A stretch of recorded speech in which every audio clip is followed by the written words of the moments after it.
বরখাস্ত হওয়ার কয়েক ঘন্টা পরই মস্কোতে গাড়িতে মিলেছে রাশিয়ার সাবেক পরিবহন মন্ত্রী রোমান স্তারোভয়েতের গুলিবিদ্ধ মরদেহ। সোমবার একথা জানিয়েছেন রুশ তদন্তকারীরা। বান্ডেল থাকলে প্রতি সেনমানিতে টাকা বাঁচবে।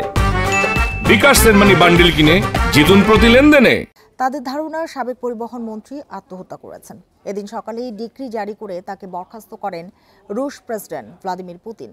তার জায়গায় নিয়োগ দেওয়া হয় উপপরিবহন মন্ত্রীকে। তবে ডিক্রিতে বরখাস্তের কোনো কারণ উল্লেখ করা হয়নি। 2024 সালের মে মাসে পরিবহন মন্ত্রী হিসেবে নিয়োগ পান 53 বছর বয়সী স্তারোভয়েত।